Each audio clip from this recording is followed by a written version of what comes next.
communication s'intitule Le corpus coranique à la lumière des méthodes historico-critiques. Vaste sujet que, bien sûr, je ne fais qu'effleurer dans mon intervention.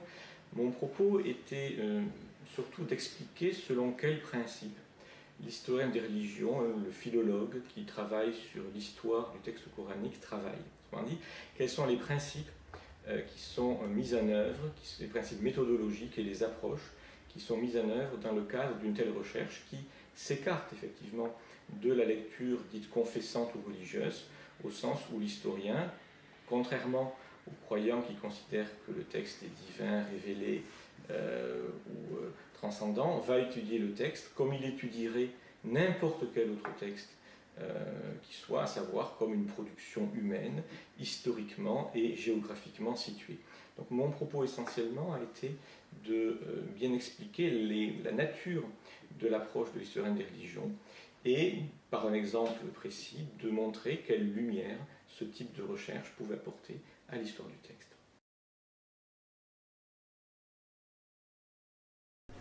Donc le titre de cette session est Le Coran, objet religieux à l'université publique. Je souhaiterais l'expliciter quelque peu et parler plutôt du Coran comme objet d'étude de la science séculière, comme objet d'étude de l'historien des religions, c'est-à-dire comme un document, à vrai dire un corpus et pas un livre, du Proche-Orient du 7e siècle. Le ductus consonantique, en effet, prend une forme proche de celle que nous connaissons durant la seconde moitié du 7e siècle. Quand exactement est une autre question. Et donc, en tant qu'objet d'étude de la science séculière, le Coran est certes un document religieux, c'est-à-dire un document ayant une valeur ou une fonction religieuse pour ceux qui sont derrière sa composition et ceux qui sont à sa réception, mais c'est aussi un document historique, linguistique et littéraire.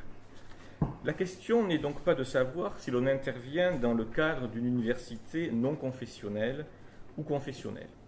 Elle est de savoir quelle discipline on pratique. J'ose espérer par exemple qu'à la KUL ou à Notre-Dame aux États-Unis, deux universités catholiques éminentes, chères au cœur de mon ami Mehdi, dans le cursus des sciences de la vie, on enseigne la théorie de l'évolution et pas par exemple la théorie du dessin intelligent ni le créationnisme. J'imagine qu'on ne dit pas, par exemple, que la théorie de l'évolution est une hypothèse, sous-entendu une simple option parmi d'autres, ou bien qu'elle est établie pour les animaux, mais qu'elle reste conjecturale en ce qui concerne l'homme. En d'autres termes, j'espère, même si évidemment je sais que ce n'est pas le cas dans tout l'établissement confessionnel à travers le monde, j'espère qu'on y fait tout simplement de la science. Or, en principe, faire de la science séculière dans une université confessionnelle n'est pas différent de faire de la science séculière dans une université non confessionnelle. En revanche, les universités confessionnelles pourront avoir un département de théologie, ce que l'on a peu de chance ou peu de risque de trouver dans une université non confessionnelle, alors que des séminaires, formant par exemple des prêtres ou des pasteurs, pourront prodiguer un enseignement, par exemple de critique textuelle, qui, théoriquement, devrait relever purement et simplement de l'histoire et de la philologie et ne pas être contaminé ou coloré par des options théologiques. Certes, l'histoire et l'ensemble des disciplines impliquées dans les sciences des religions n'est pas une science exacte ni une science dure, mais cela ne change rien à mon propos. La question est donc, qu'est-ce qu'on fait quand on fait de l'histoire des religions et comment peut-on et doit-on étudier le Coran de ce point de vue? Alors, dans le cas présent, que fait l'islamologue quand il étudie l'islam? Bien, l'islamologue s'intéresse aux croyances, aux discours et aux pratiques des musulmans à travers le temps et l'espace, ainsi qu'aux textes, notamment les textes fondateurs, mais pas uniquement. Croyances, discours, pratiques et textes qu'il cherche à comprendre, dont il cherche à déterminer le contenu, les significations, les variations, les évolutions, les sources et origines, les conséquences, en utilisant les ressources des sciences humaines. L'islamologue étudie donc l'islam comme un savant étudierait n'importe quel phénomène humain historique. Et il étudie évidemment le Coran dans le même esprit, avec la distance et la froideur requises par les méthodes scientifiques. Il aborde l'islam comme un objet d'étude, dans l'esprit et avec les méthodes de la science. Il cherche à déterminer ce que l'on peut connaître de l'islam dans le cadre du savoir humain. En d'autres termes, il n'est pas un théologien. Son propos ne relève pas du domaine de la croyance ou de l'intelligence de la révélation. Il ne s'agit pas de réformer les croyances, ni de déterminer le contenu d'une croyance légitime. Alors cela signifie qu'il peut exister des islamologues musulmans, de la même manière qu'il y a des savants, juifs ou chrétiens, qui étudient l'histoire du judaïsme ou celle du christianisme, mais si tous, musulmans, chrétiens, juifs ou autres, veulent faire correctement leur travail, qu'ils portent sur leur propre tradition religieuse ou sur une autre tradition religieuse, ils doivent mettre leur foi entre parenthèses, pour deux raisons. D'une part, parce qu'il ne convient pas d'interpréter les données historiques selon un prisme ou une vision théologique, c'est-à-dire un prisme ou une vision qui ne sont pas susceptibles d'être étayés sur des bases historiques et selon les méthodes de validation et d'argumentation historique. D'autre part, parce que, comme le rappelle volontiers mon ami Manfred Kropp, la science choisit ses sujets librement. L'adage « la raison est autonome, mais dans les limites de la révélation », la recherche est libre, à condition qu'elle ne touche pas au dogme, un tel adage est la négation pure et simple de l'esprit critique et scientifique. En revanche, c'est une bonne définition peut-être de l'apologétique. Le bon adage, c'est que l'esprit humain et la raison sont autonomes à l'intérieur des règles de logique, de cohérence et d'argumentation. Et donc la science positive moderne ne peut être qu'universelle, ouverte à tout individu, quelle que soit sa religion et sa culture, à condition qu'il accepte ses principes rationnels et ses méthodes. Et la science est universelle précisément parce que dans le principe normal de l'argumentation et de la validation scientifique, les particularités religieuses et culturelles sont mises de côté. Ainsi, je dis toujours à mes étudiants que je ne dois pas pouvoir déterminer quelles sont leurs convictions religieuses en lisant leurs travaux. Si j'ai de quoi déterminer quelles sont leurs convictions religieuses, c'est soit qu'ils parlent d'autre chose que d'un sujet historique, soit que leur examen des données est coloré par des présupposés religieux. Cependant, lorsque l'objet d'étude est une religion, les choses acquièrent une tension supplémentaire qui requiert que le chercheur ait les idées claires, ce qui n'est pas toujours le cas. Alors sur ce point, je souscris entièrement aux fameuses thèses de Bruce Lincoln, un éminent historien des religions américain.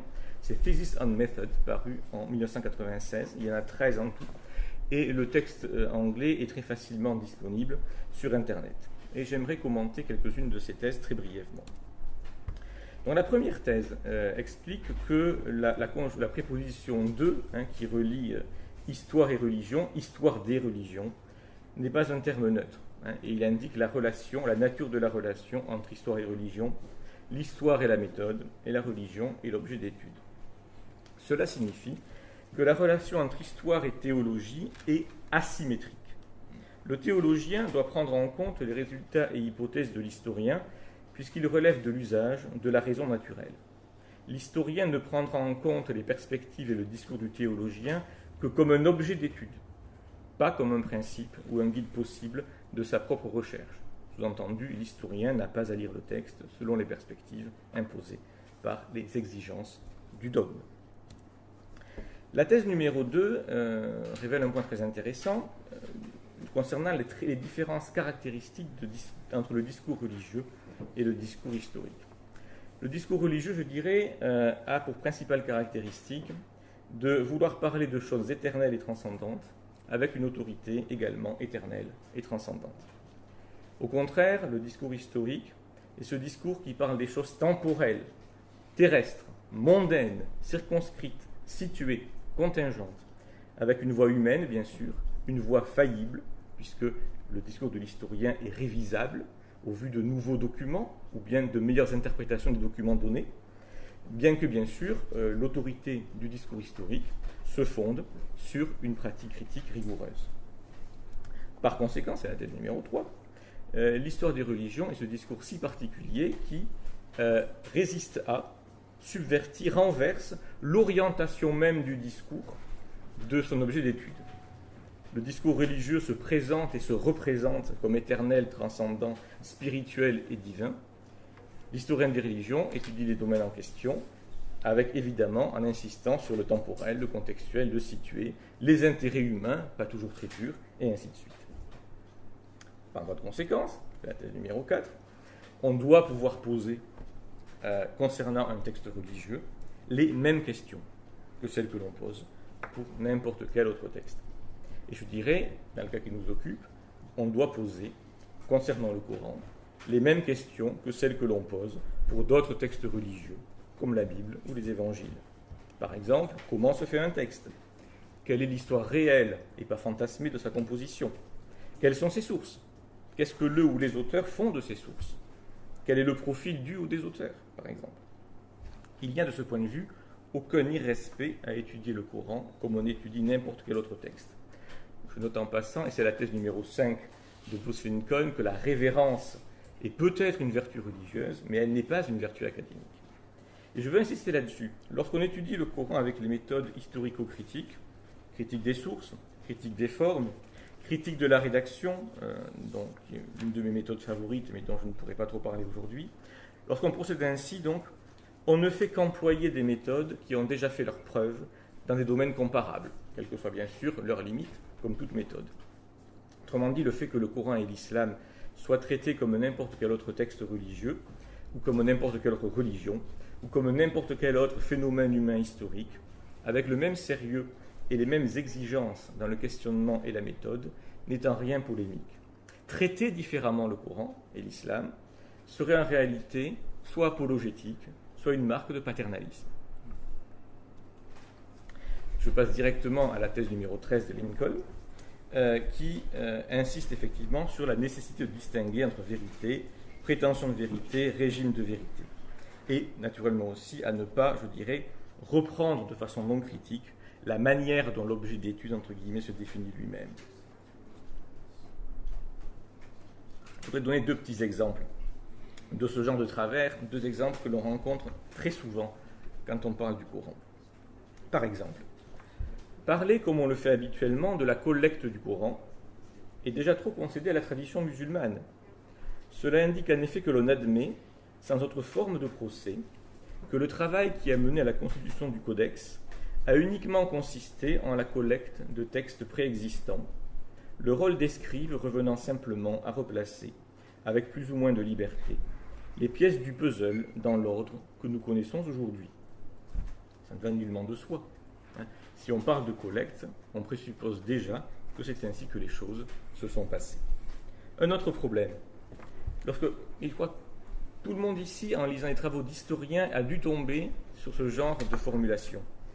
Quand un historien, occidental par exemple, parle de la révélation d'une sourate à la Mecque ou de la révélation d'un verset à Médine, l'historien n'a pas le droit de parler de révélation, je vais y revenir.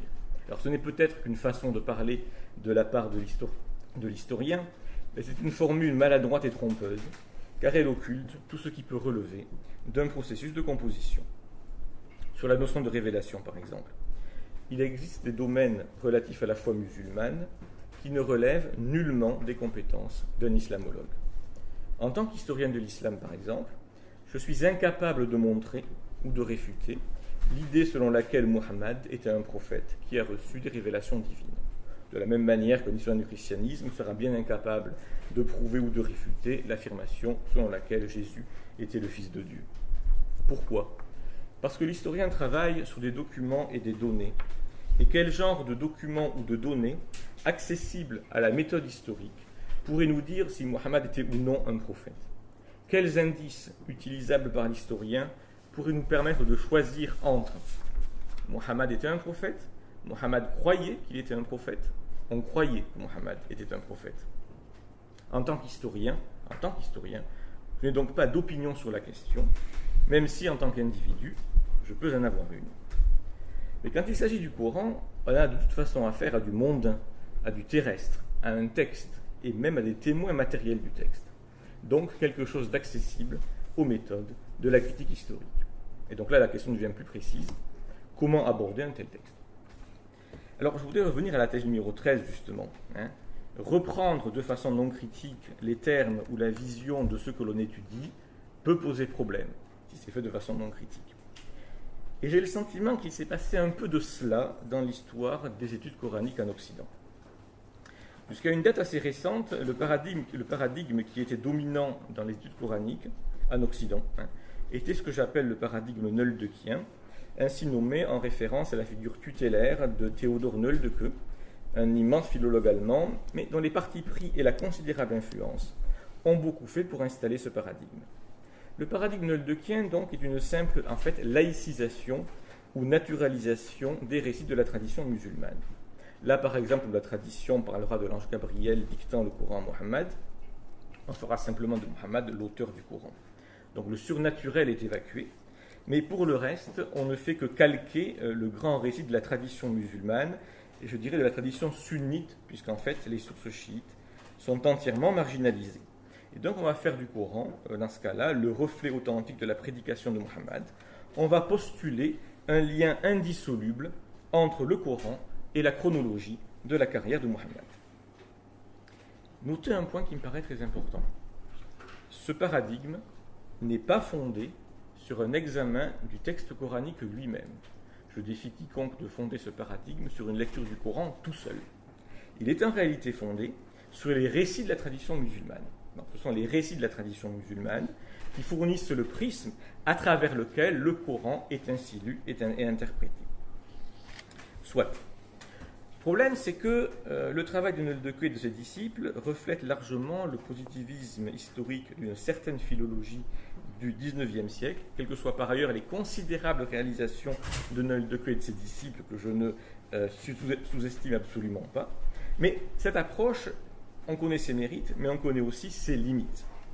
Et on sait en particulier que l'un des grands acquis de la recherche a été de montrer que les sources littéraires arabes, qui fondent le paradigme traditionnel, sont assez tardives et sont biaisées, très biaisées.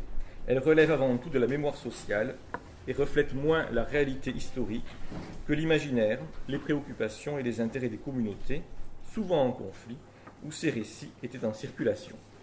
Alors il ne s'agit pas de dire que tout ce que l'on trouve dans la tradition est erroné, bien sûr que non, mais on y trouve trop de choses contradictoires, invraisemblables, discutables, biaisées, déformées, pour que ce corpus des récits de la tradition constitue le point de départ privilégié de la recherche. Je signale au passage un ouvrage récent qui contient une excellente discussion de cette question des sources. C'est le livre de Boaz Shoshan sur la tradition historique arabe, et c'est un ouvrage que je recommande sans la moindre réserve. En particulier, l'introduction des 30 premières pages sont une pure merveille. Donc, si les fondements du paradigme traditionnel se révèlent fragiles, que faire? Comment aborder ce texte? Eh bien, une solution possible, c'est de partir du texte coranique lui-même et de repérer certaines de ses caractéristiques les plus significatives. Et pour cela, peut-être, il faut poser les bonnes questions, et je proposerai de poser 2 questions qui sont, comme vous le voyez, d'une naïveté désarmante. Mais ce sont peut-être les bonnes questions à poser. De quoi parle le Coran? Pour l'essentiel, il relève de la littérature biblique et parabiblique. Quantitativement, c'est difficilement réfutable. Il reflète les traditions bibliques vivantes du Proche-Orient de l'Antiquité tardive. On trouve en effet dans le Coran des récits mettant en scène des personnages bibliques, des thèmes bibliques, eschatologie, création et miséricorde divine, prophétie, des formules liturgiques, même des éléments juridiques et éthiques des mondes bibliques, si on veut. Cette insistance sur la culture biblique du Coran, je le précise, ne nie absolument pas le substrat arabe pré-islamique, mais le situe dans une perspective différente. Deuxième question, mais comment le Coran parle-t-il de ces thèmes bibliques? Alors il le fait parfois, pas toujours, en polémiquant contre les juifs et les chrétiens, mais il le fait en grande partie en faisant référence, ou plutôt allusion, à des récits qui mettent en scène des figures bibliques. Le Coran ne raconte jamais une histoire de façon continue et détaillée. Il est en fait tellement allusif dans ses narrations qu'il ne peut être vraiment compris que par des gens qui connaissent déjà les histoires auxquelles il fait référence. Il y a donc une culture biblique, si l'on veut, qui est supposée connue du rédacteur ou des rédacteurs de nombreux passages du texte coranique, et peut-on supposer d'au moins une partie des destinataires du message. Donc la méthode doit changer. Non pas se fonder sur le lien entre le Coran et les récits biographiques, les asbab al-nuzul, les hadiths ou autres autour de Mohammed, mais lire le Coran par rapport à ce qui est, je dirais, avant et pas après. Je vais donner simplement un exemple. واذكر في الكتاب مريم إذ انتبذت من أهلها مكانا شرقيا. Et rappelle-toi Marie dans l'écriture. Le kitab n'est pas le Coran, c'est l'écriture au sens large. quand elle se retira de sa famille en un lieu oriental. Verset 16 de la sourate 19, qui vient juste après, d'un coup, au début d'une section de la sourate 19, et qui est objectivement impossible à comprendre si on le prend comme ceci. Qu'est-ce que ça peut bien vouloir dire? Alors, la tradition musulmane, c'est vrai, reconnaît qu'il est question du temple de Jérusalem, mais il y a beaucoup plus à dire sur ce passage. Alors, on voit très bien qu'on a ici un verset qui est allusif, par nature. On ne précise rien sur le contexte, ça vient d'un coup, on ne sait pas de quoi il est question. Donc si le verset est allusif, pour le comprendre, il faut trouver le récit auquel il fait allusion, et dont il présuppose la connaissance. Alors en fait, ce verset fait référence à un épisode qui est narré dans le protévangile de Jacques. Le protévangile de Jacques est un texte, un apocryphe chrétien du milieu du IIe siècle, écrit en grec, mais dont les traditions ont été assez disséminées à la fin de l'Antiquité. Et le protévangile de Jacques raconte en fait l'histoire qui va de la conception de Marie à la naissance de Jésus. Et dans le protévangile de Jacques, il se trouve que Marie, à l'âge de 3 ans, quitte ses parents et est consacrée au temple de Jérusalem. Bon, l'épisode n'est pas historique évidemment, mais c'est ce que raconte le protévangile. Et je me signale au passage qu'il y a d'autres passages du Coran où le protévangile de Jacques constitue un sous-texte. Et donc, nous avons ici l'épisode, on va dire, en détail, auquel le verset 16 de la sourate 19 fait allusion. Donc, le lieu oriental, c'est le temple de Jérusalem. On me dirait, dans la littérature chrétienne, on le sait, Marie en tant que mère de Dieu est précisément le temple, la demeure de Dieu. Donc, on tombe, on va dire, sur des parallélismes qui sont bien connus, mais pourquoi diable le Coran parle-t-il du temple de Jérusalem comme d'un lieu oriental? Alors ici, il faut citer un passage très significatif d'Hésychius de Jérusalem, un auteur du 5e siècle, qui, comme son nom l'indique, était actif aux alentours de Jérusalem. Et dans une de ses hymnes, il parle de Marie. Alors cette hymne est importante parce que cette hymne était, on va dire, absolument centrale dans la liturgie mariale de Jérusalem à la fin de l'Antiquité. Or, je pense qu'il y a une bonne raison de penser que cette liturgie mariale de Jérusalem du 7e siècle constitue le soubassement de la sourate 19. Quoi qu'il en soit, Hésychius fait une liste, on va dire, des titres de gloire de Marie, et il le fait selon une méthode classique dans l'exégèse chrétienne, une méthode typologique, à savoir qu'il, on va dire, prend des passages de l'Ancien Testament, qui évidemment dans leur contexte ne parlaient pas du tout de Marie, mais qu'il interprète comme des préfigurations de Marie. Et il écrit par exemple, « Un autre t'a nommé, donc Marie, porte fermée, mais située à l'Orient. » Bon, là aussi, ce passage est tout aussi cryptique que le verset coranique, si évidemment on ne sait pas à quoi ce passage fait allusion. Et fort heureusement, on le sait, puisqu'on voit très bien en fait que Hésychius fait référence au début du chapitre 44 du livre d'Ézéchiel.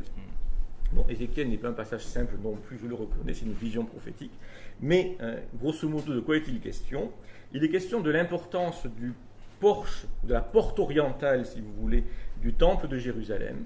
Cette porte orientale du temple de Jérusalem étant le lieu de jonction entre la Jérusalem céleste et la Jérusalem eschatologique. Alors évidemment, le prince est identifié au Christ par l'exégèse chrétienne, même si le scribe ayant rédigé ce passage ne pense évidemment pas à Jésus, et l'exégèse chrétienne identifie bien sûr ce repas au repas eucharistique. La présence du Christ étant la préfiguration de ce qui s'accomplira à la fin du temps. Donc évidemment, pour résumer, qu'est-ce que ça veut dire? Ça veut dire que la venue au monde du Sauveur se fait par la porte orientale du temple de Jérusalem. Et ce sont là les harmoniques du verset coranique. Et il y a des raisons de penser que le rédacteur en était conscient.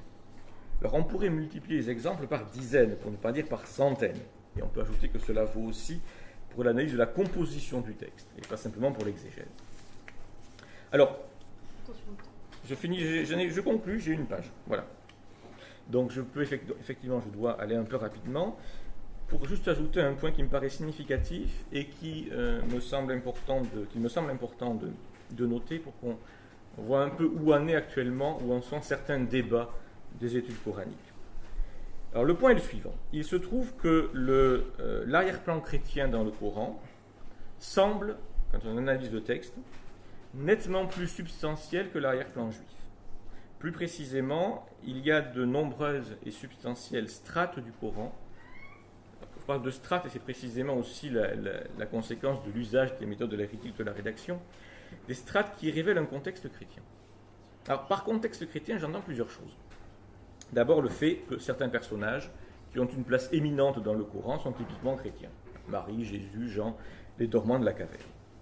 Deuxièmement, le fait qu'en règle générale, on peut nuancer, mais en règle générale, les récits coraniques mettant en scène des personnages communs aux juifs et aux chrétiens, bien sûr Adam, Joseph, Moïse ou autres, Abraham, reflètent davantage, grosso modo, les récits chrétiens.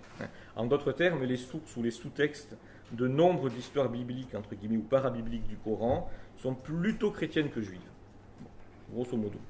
Idem pour le formulaire liturgique, plus proche des chrétiens, en tout cas si l'on suit Baumstark. Troisième point, certains thèmes ou arguments rhétoriques sont directement repris aux chrétiens. Toute la polémique anti-juive, par exemple, du Coran, est directement calquée sur la polémique chrétienne anti-juive de la fin de l'Antiquité. Également la démonologie. La démonologie coranique est un calque de la démonologie chrétienne. Elle est assez différente de ce que l'on a dans les sources rabbiniques, ou par exemple chez les zoroastriens. Mais on entre maintenant dans deux affinités plus significatives. Pourquoi, à mes yeux, ces deux points sont plus significatifs que les précédents ? Parce qu'en fait, ces deux points sont, je dirais, impossibles, alors très difficiles si on veut, mais à mon avis impossibles, à expliquer par la simple hypothèse d'une dissémination orale. Ça révèle un contexte différent de celui d'une simple dissémination orale de récits chrétiens à travers le Proche-Orient. D'abord, certains textes sont visiblement adressés aux chrétiens et révèlent des interactions et des débats avec des chrétiens. Interactions et débats continus, pas simplement des choses, on va dire, ponctuelles. Une analyse fine des relations entre les différentes strates de la sourate 19 et de la sourate 3 le montre assez bien. Par ailleurs, certains textes ont été composés par des rédacteurs qui ont une connaissance très précise et approfondie de certains du christianisme en général, et parfois de certains textes chrétiens bien précis, de traditions bien déterminées et peu disséminées, et pour le coup qui ne sont pas en Arabie, ces traditions-là. Alors d'où vient cette connaissance précise du christianisme qui ne s'acquiert pas par ouï-dire ? Dans la sourate 19 par exemple, l'analyse du profil de l'auteur des versets 1 à 33 va, de façon je crois assez massive dans le sens d'un auteur qui serait un moine de la région de Jérusalem, qui aurait soit rejoint la nouvelle religion, soit mis sa plume au service du nouveau pouvoir après les conquêtes. Quoi qu'il en soit, il y a, et c'est le point sur lequel je voulais en venir, une sérieuse tension qu'il faut expliquer d'une façon ou d'une autre, je ne vais pas le faire ici, entre le fait qu'une partie substantielle du Coran relève d'un contexte chrétien et le fait que le Hejaz, la région d'Arabie où le Coran est censé avoir été proclamé, ne connaît apparemment à l'époque, au mieux, qu'une présence chrétienne marginale, contrairement au reste de l'Arabie et du Proche-Orient. Voilà le genre de questions, je dirais, que les historiens devraient avoir à traiter dans les